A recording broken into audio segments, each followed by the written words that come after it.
Welcome to my new calculus channel. My name is John Gabriel, and today I'm going to be talking about the fundamental theorem of calculus and what it is exactly. Now, you'll see that mainstream academics have no clue what it is, and from many different perspectives, they get it wrong. For example, it doesn't have two parts, it only has one part. Most of their definitions are circular, and they simply don't understand the general definition of area or volume. They don't even understand what an integral is. So they think of an integral in terms of Riemann sums, which is a load of rubbish.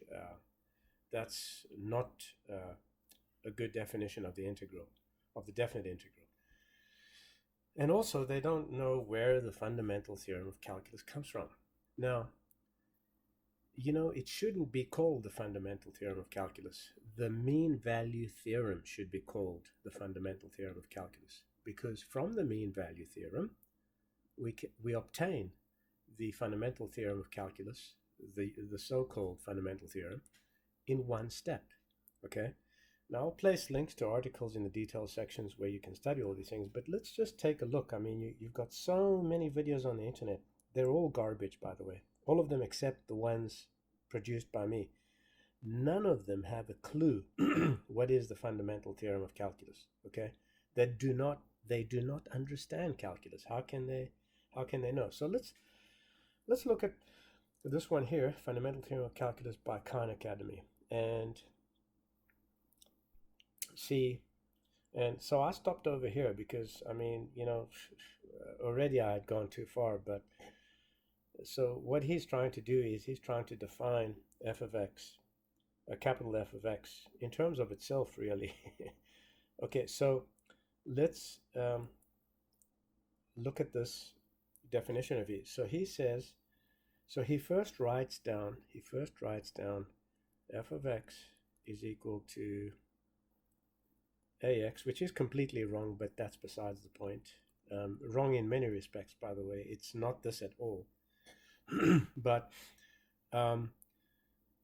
and of course, the first red flag in a genius mind like mine is when people write a capital F, when they could have written f prime of x and, oops, I want to delete that, and f of x, okay, and f of x.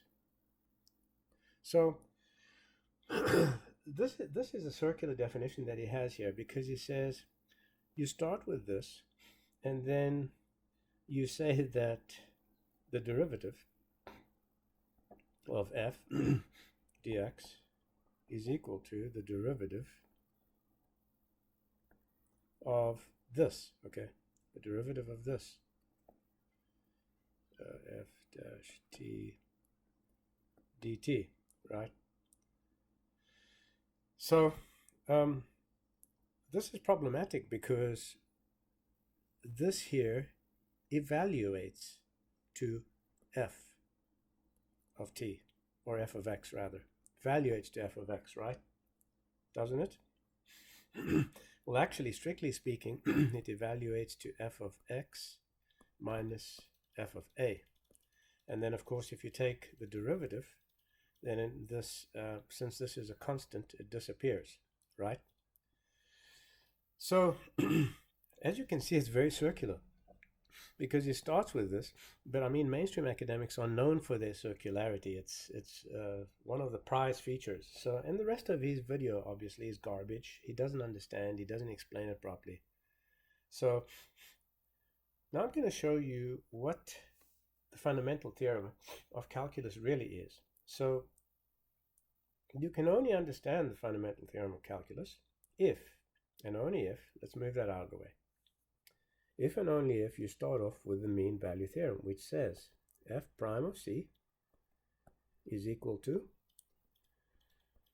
f of b minus f of a over b minus a, okay?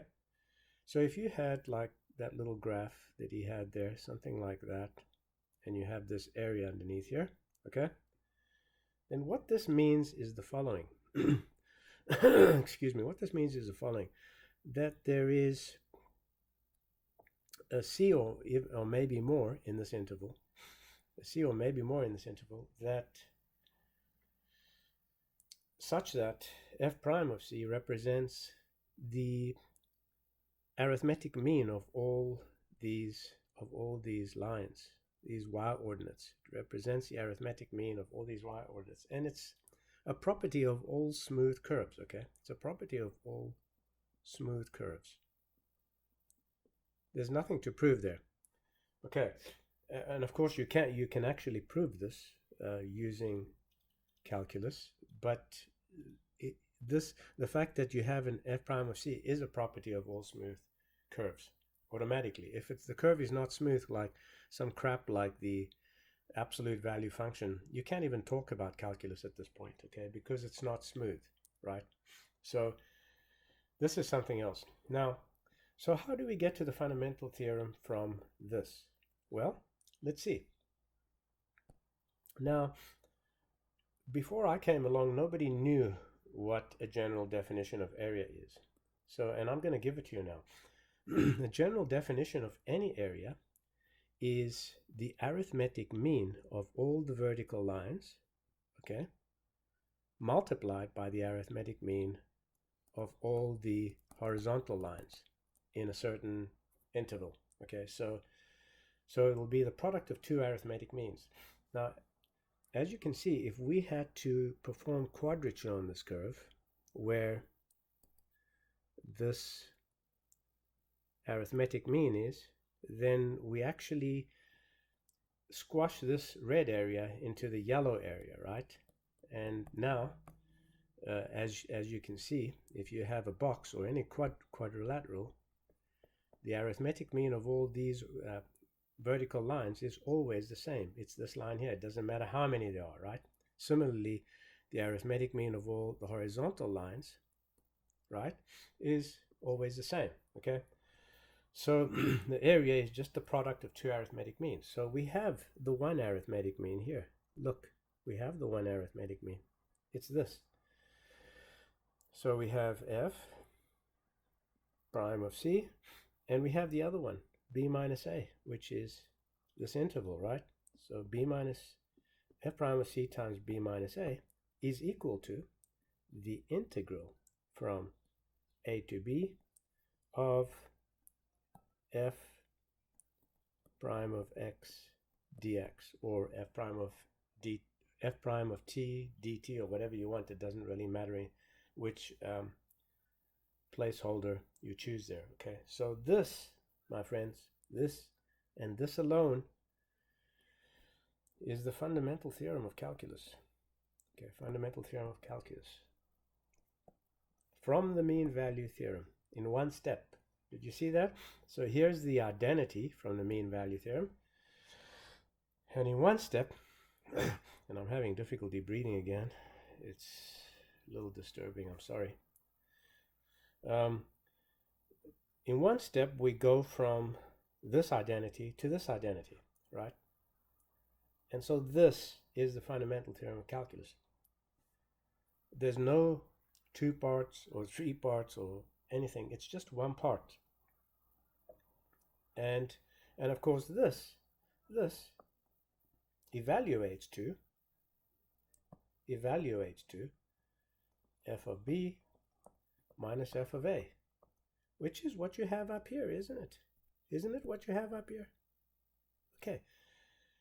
So folks, I've shown you now that the fundamental theorem of calculus is actually the mean value theorem, okay? The mean value theorem. But nobody understood these things before I revealed them. And I'll place links to at least 3 articles in the details section that you can study. I am a genius. I do know better than you and anybody else. So I'm not arrogant. I'm not a psychopath. I'm not a narcissist. I'm none of the things, the unflattering things they say about me on the internet, because they're jealous of me.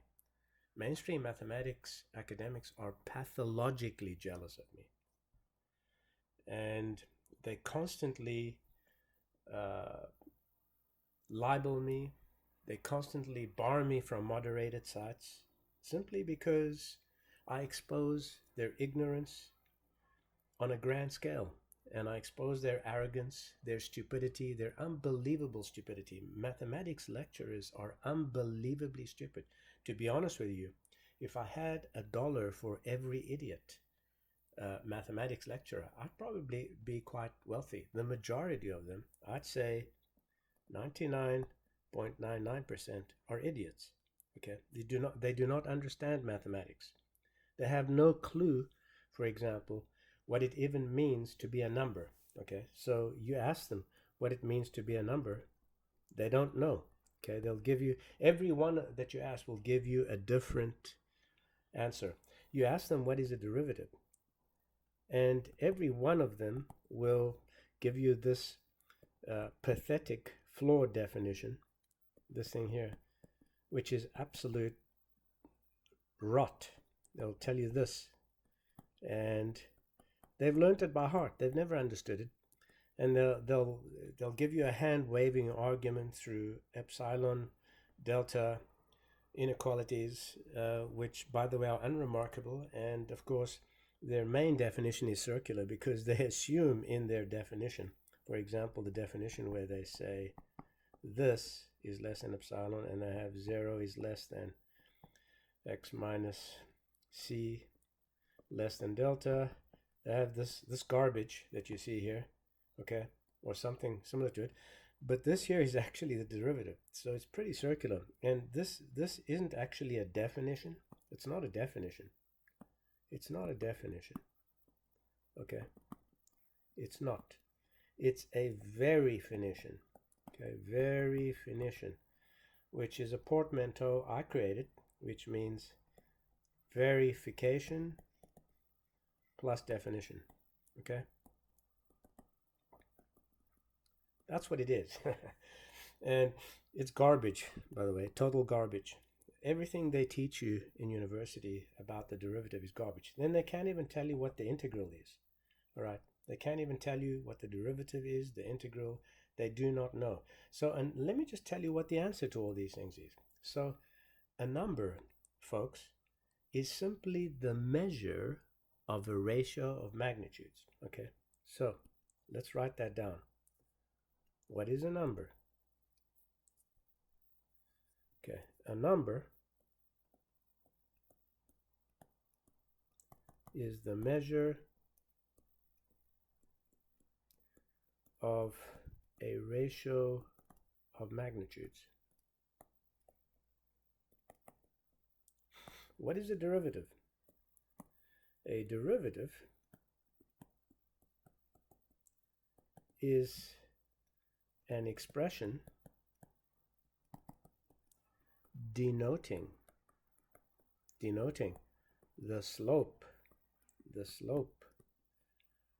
in terms of rise over run,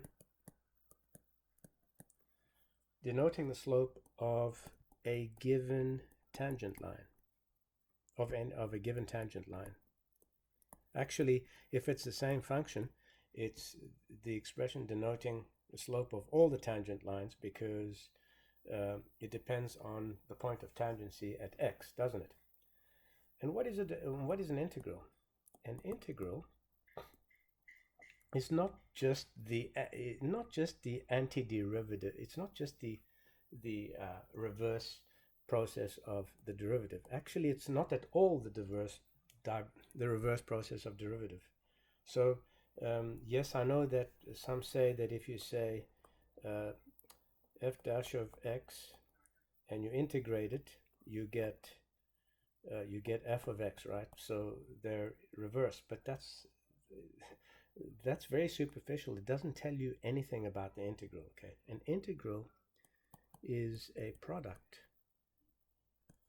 a definite integral, by the way. A definite integral is a product of two arithmetic means.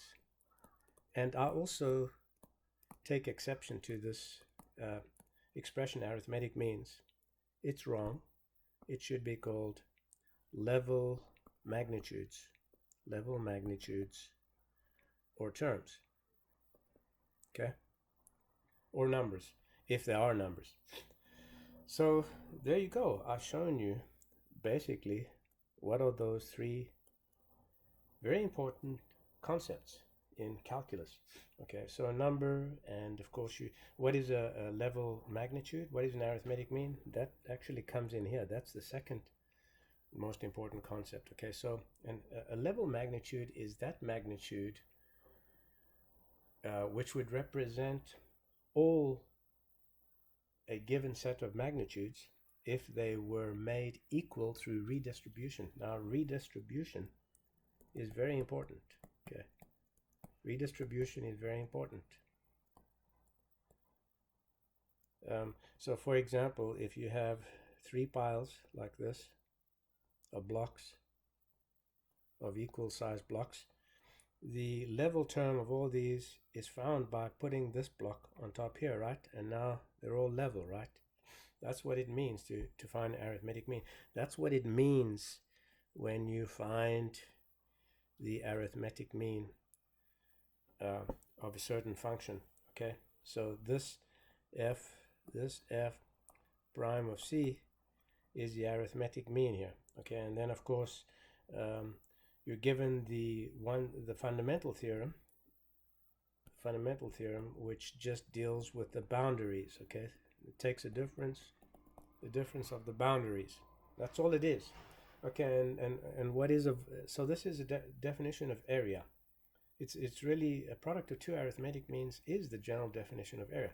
And so what would a definition of volume be? The product of ... how many means? Okay, so you can write down in the comment section if you know what the answer to that is, and if you don't, I'm sorry to say you're an idiot. Okay, so I'm going to stop here because I think I've explained this pretty well. If you're not already a subscriber, become a subscriber. You will learn more mathematics from me than you could learn in the last 6,000 years if you were able to live that long. That's right. I am the greatest mathematician today, possibly the greatest of all time. Okay, so I would be careful to say that I'm better than Archimedes, because Archimedes was just on a level that I don't believe anybody else could reach. Okay, so but I think I am on the same level, except that I have made mistakes, and I don't think there's any record of Archimedes ever having made a mistake in his work. He was absolutely impeccable in every respect, the greatest mathematician of all time.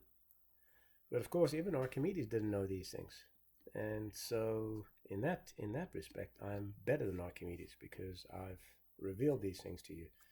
Now, the new calculus is a formulation without any BS concepts. In other words, concepts that don't make sense, like infinity, infinitesimals, set theory, topology, all that bullshit. It's got none of that, and it can do everything you do in normal mainstream calculus 1,000 times better. And you have theorems in the new calculus that you cannot use in your mainstream calculus because your definition of derivative is flawed. Okay, so if you try to, for example, use the mainstream derivative definition in my Gabriel polynomial, it won't work because it's wrong. Okay, so the Gabriel polynomial, by the way, is a very advanced form of the Taylor series, and it's never incomplete. So you don't have an error term, and you never have an ellipsis following the terms. It's always a finite, always a given fixed number of terms that can vary depending on how many derivatives you decide to calculate, but it's always exact, and it's a very advanced concept. So anyway, let me summarize this video. The fundamental theorem of calculus is the mean value theorem. Okay, that's what I want you to get from this video, and I'll place links now in the details section for you to study. Be sure that you study them so that you understand these things. You can ask questions in the comment section, and I'll do my best to answer them. Please become a subscriber, spread the news, contribute on my GoFundMe page. You know, a person like me should be pretty wealthy, right? But no, that's not the case. I'm homeless. I do not have a steady income. My life is basically a roller coaster ride. And all because of malicious people in the mainstream. And this is not a conspiracy theory. Just Google my name on the internet and you'll see not only are there so many sites dedicated to me, but the majority of them are all libel and lies. Okay, total lies. I mean, you'll get the Dennis Miller with his logical fallacies. He's got a blog there which is total crap. Then you've got that other idiot from Ireland. I forget his name. James somebody. Don't remember his last name, but he he can't even understand basic arithmetic, and when he's corrected, he still insists that he's correct. And so many others. The Mark Ducarols with his incredibly delusional Cantor theories on the diagonal argument and bijective cardinality. So that's pretty much it. I'm John Gabriel, and this is a New Calculus channel. Till next time, goodbye.